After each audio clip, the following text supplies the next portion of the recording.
ये सुनिए साहब, मोहतरमा का बयान सुनिए, आपका भी टीचर साहब खून खोल जाएगा। स्टार टीचर, यूट्यूब वाले स्टार टीचर, यूट्यूब वाले स्टार टीचर, जानना ना कौड़ी, कभी ब्लैक बोर्ड लेकर कुछ एक्सप्लेनर बनाते हैं, खाली व्यूज बटोरते हैं, उटपटांग ग्राफ्स लिखते हैं और उसके बाद से अपने आप को इतना महारथी समझने लगते हैं कि कुछ लोग उनको फॉलो करने लगते हैं उनके तमाशे की वजह से, और फिर वो जाकर जहां पर जो आता है वो बोलते हैं और उसके दम पर फिर वो पैसे वसूलते हैं, से वसूलते हैं। बिल्कुल तुम्हारी तरह एकदम बात है। ये जो एक्सप्लेनर बनाने वाले यूट्यूबर्स हैं और जो शिक्षक हैं उनमें फर्क है, वो फर्क सबको समझना पड़ेगा। ये जो आकर पैसों के लिए अपना धंधा बना रहे हैं एजुकेशन को, वो एक तरफ है, और इसी वजह से स्कूल्स, कॉलेजेस, यूनिवर्सिटीज में पढ़ाई नहीं होती है।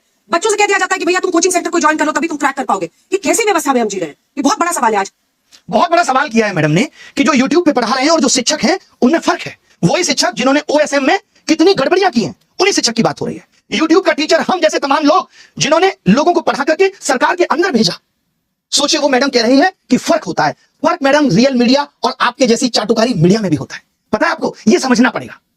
जिस तरीके से आप कह रही ना व्यूज के लिए, आप टीआरपी के लिए किस तरीके से स्टूडियो के अंदर घमासान कराती हैं वो दुनिया ने देखा है कि कोई लॉजिक नहीं, सिर्फ उलूल जुलूल बातें। ये पत्रकारिता है तुम्हारी, इसको नंबर मिलने चाहिए। ये पत्रकारिता है। ये देखिए, झालमुड़ी सिर्फ एक स्ट्रीट फूड नहीं है, ये एक इमोशन है। ये इमोशन है झालमुड़ी, एक जज्बात है। जिसमें सरसों के तेल की तीखी खुशबू, एक ऐसी कहानी बनाते हैं जो हर बंगाली के दिल में बस जाती है। जो आपने पोएट्री चिपकाई है ना, कसम से मजा आ गया। सोचिए कैसे कैसे मीम बन रहे हैं तुम लोगों पे। जहां जाते हो वहां लोग मोदी मीडिया, गोदी मीडिया चिल्ला के संबोधित करते हैं। सड़क पे निकलने की औकात नहीं बची है, मालूम है? इस देश के एंकर्स की सड़क पे उतरने की औकात नहीं बची है। अब इनका जीवन स्टूडियो तक सीमित है। लोग गिरबान पकड़ के पूछ लेंगे कि क्या कर रहे हो। आपको तो चौथा स्तंभ कहा जाता था। पिछले साल रैंकिंग 153, इस साल 157 है, और वो यूट्यूब के एजुकेटर्स पे सवाल उठा रहे हैं। तुमने क्या किया भाई? कभी प्रधानमंत्री से तुम सवाल पूछ पाए? 56 इंच सीने के सामने तुम्हारा सीना तो आधा इंच का भी नहीं रहा कि पूछ पाओ देश की क्या हालत है, महंगाई पे सवाल कर पाओ। बल्कि तुम्हारी एंकर्स तो क्या कर रही है, ये देखिए साहब, ये है इनकी एंकर्स, और ये हमारे बारे में कमेंट करेंगे। ये देखिए, ये देखिए, ऊपर से देखा जाए तो हमने ऊपर के बजाय नीचे देखा तो नीचे इनके कमेंट पे सिर्फ गालियां थी। 1 मिलियन के करीब फॉलोअर्स हैं, पोस्ट पे 1000 लाइक नहीं है, और नीचे देखा हमने तो सिर्फ गालियां थी। क्या वफादारी की है तुमने देश के साथ? नहीं। कितने पेपर पिछले 7 साल में लीक हुए, 80 से भी ज्यादा पेपर, और कितने तुमने अपने स्टूडियो में लोगों को बुलाकर सवाल पूछे। तुम्हें सिर्फ टीआरपी चाहिए, इसलिए 4 प्रवक्ता बिठा लिए। आज क्या हो रहा है? पहले चाहते थे कि मीडिया आवाज उठाएगा, अब क्या उठाएगा मीडिया? आवाज खाक उठाएगा। देखिए मैडम ने आवाज उठाई, और किस तरीके की आवाज उठाई मैडम ने कहा ये टीचर्स, मालूम क्यों? क्योंकि ये टीचर्स आप लोगों की आवाज बन रहे हैं। इनको आपत्ति है कि ये क्यों शिक्षक आवाज उठा रहे हैं। इनका बस चले तो इन्होंने वेदांत जैसे बच्चे को पाकिस्तानी करार दिया। सोचिए, एक बच्चा जो ओएसएम सिस्टम का शिकार हुआ, जिसकी कॉपी को बदल दिया गया, उसको इन्होंने पाकिस्तानी बता दिया। आज आप देश में सवाल पूछेंगे तो आपको राष्ट्र विरोधी घोषित कर दिया जाए, और कुछ भी नहीं इसके अलावा। महंगाई पे ये लोग जस्टिफाई करने पे लगे हुए हैं कि महंगाई कुछ भी नहीं है। इस मंदबुद्धि पत्रकार को ये नहीं पता कि जब से पेट्रोल डीजल के दाम बढ़े हैं, ये लड़की नताशा यहां बैठी है, इसके मकान मालिक ने पर रूम 3000 किराया बढ़ा दिया, खाने की कीमतें बढ़ गई। और इसका छोड़िए, आज मैंने देखा यूपी में 10 रुपए प्रति यूनिट 10% बिजली के दामों में बढ़ोतरी हुई है, और ये क्या कह रहे हैं, ऊपर से कोई फर्क नहीं पड़ता। वाह, कमाल हो गया सर। शर्म आनी चाहिए तुम लोगों को। कभी देखो गिरेबान में झांक के, लोगों को नर्क में जगह मिल जाती है, तुम्हें वहां भी नहीं मिलेगी।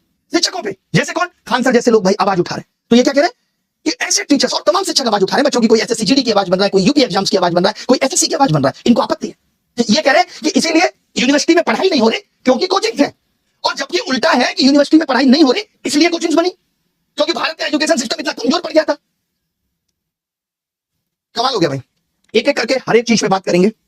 बहुत अथाह दुख है दिल के अंदर, इन सबकी भी गांठें तोड़ेंगे, बताएंगे हर एक चीज के बारे में। अंजना की बच्ची कह रही है कि यूट्यूब टीचर्स को 2 कौड़ी का ज्ञान नहीं होता। मैं अपनी बात करूं तो 5 बार सरकारी नौकरी निकाल के यूट्यूब पे फ्री पढ़ाने निकले थे, और आज भी अभिनव मैथ्स ऐप खोल के देख लीजिएगा, किसी कोर्स का कोई प्राइस नहीं है, देख लीजिएगा खोल के। हमने शिक्षा को फ्री बनाया, और तमाम ऐसे शिक्षक थे जिन्होंने शिक्षा को अफोर्डेबल बनाया। कोचिंग किस दौर में नहीं थी? किस दौर में कोचिंग नहीं थी? बताओ मुझे। मैं एक सवाल तुमसे पूछना चाहता हूं अंजना, आप कहने लायक आप हो नहीं, कि अगर यूट्यूब टीचर्स को कुछ नहीं आता तो जो लाखों बच्चे JEE NEET, SSC, bank, railway, UPSC, JEE NEET और अन्य परीक्षाएं निकाल रहे हैं, उन्हें पढ़ा कौन रहा है? चाचा तुम्हारे हैं? हम ही लोग ना उनको दिशा दे रहे हैं। हम जैसे लोग जहां एक हफ्ते में 5 से 10 लाख लोगों के सवालों के जवाब देते हैं, तुमने हमें 2 कौड़ी का बता दिया। और जो वर्षों से तुम प्राइम टाइम के नाम पे देश की समस्याओं पे बहस करके नफरत फैला रही हो, उसका क्या? कभी पूछा तुमने बेरोजगारी पे सवाल? कभी उठाई तुमने 2020 में आयु शिक्षक नीति अब तक क्यों अप्लाई नहीं हुई? पूछा जाके शिक्षा मंत्री से? हुई तुम्हारी हिम्मत? प्रधानमंत्री के इंटरव्यू में तुम लोग पूछते हो बटुआ रखते हो कि नहीं? आम कैसे खाया? आप तो फकीर वाली जिंदगी जीते हो, जबकि तुम्हें दिख रहा होता है कि 10 लाख का सूट पेपर लीक पे इतनी बहस हो गई पिछले 1 महीने में, जमीन पे क्या बदला? किया तुमने इसका एनालिसिस? लेकिन तुमको समस्या किससे है? ब्लैक बोर्ड पे पढ़ा रहा टीचर से है। और मैं कहूं जो तुम लोग ये टेलीप्रॉम्प्टर देख के स्क्रिप्ट पढ़ रहे हो, हमको भी इससे समस्या है कि लिख कोई और रहा है, तुमसे पढ़ के ही नाम कमा रही हो। अगर स्कूल कॉलेज यूनिवर्सिटी इतने शानदार चल रहे हैं तो क्यों आ रहा है बच्चा यूट्यूब पे पढ़ने, और क्यों कोचिंग की तरफ आ रहा है? शौक से कोचिंग ज्वाइन कर रहा है बच्चा।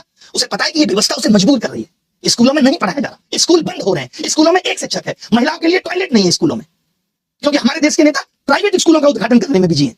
वो प्राइवेट एजुकेशन को प्रमोट कर रहे हैं क्योंकि वहां से पार्टी को चंदा मिलेगा। उठाया तुमने इन सब पे सवाल? तुमने तो सबको कह दिया, नाम लेके कुछ एक को कह देती जो लोग सच में धंधा कर रहे हैं। तुमने तो सब मेहनती शिक्षा, करोड़ों छात्र, सबका अपमान कर दिया। कोरोना में स्कूल बंद थे, किसने संभाली शिक्षा व्यवस्था? तमाम टीचर आए उस टाइम यूट्यूब पे, जिन्होंने लोगों की जिंदगी बदल के रख दी। तब करोड़ों बच्चों को शिक्षा तुम पहुंचा रही थी। कुछ भी आके बोल देना है, मजाक चल रहा है, माफी मांग लेना। नहीं तो जिस दिन हम इन बच्चों को बोलेंगे ना यूट्यूब का टीचर आके कि इनकी ट्विटर फीड और इंस्टाग्राम फीड में समय राणा का कंटेंट भर दो, तो भागती भागती भरेंगी, रात भर नींद नहीं आती है जब पढ़ने की 5-6 गालियां मिल रही होती हैं तब। बहुत आसान है स्टूडियो में बैठ के टीचर का मजाक उड़ाना। हमें पता है कि हम जैसे लोग हैं जो बच्चे की फीस की चिंता कर रहे हैं, उसकी बेरोजगारी देख रहे हैं, भले ही 2 कौड़ी का ज्ञान हो हमारे पास, आवाज उठा रहे पेपर लीक पे। आपने कितनी उठा ली आवाज? तुम तो उस वक्त 2000 के नोट में तुम्हारी इस सहायिका चिप बता रही थी, झालमुड़ी पे तुम ज्ञान दे रही थी। मेलोडी क्यों मेलोडी होती है, इस पे देश का समय बर्बाद कर रही थी। बच्ची हो अभी, जिस दिन बैठ जाएंगे ना कुर्सी पे, बहस भूल जाओगी क्या होती है। 2 कौड़ी का ज्ञान है, 2 कौड़ी। अभी 8-10 शिक्षक समुदाय मिलकर अलग अलग कोर्ट में डिफेमेशन लगा देगा, भागती भागती फिरोगी। हल्के में मत लेना शिक्षकों को, और आज के बाद इस तरीके की बातें मत करना। मैं मानता हूं डायलॉग पीछे से लिख के आया होगा कि तुमको पढ़ना है, पढ़ने से पहले सोच लिया करो किसके लिए पढ़ रही हो।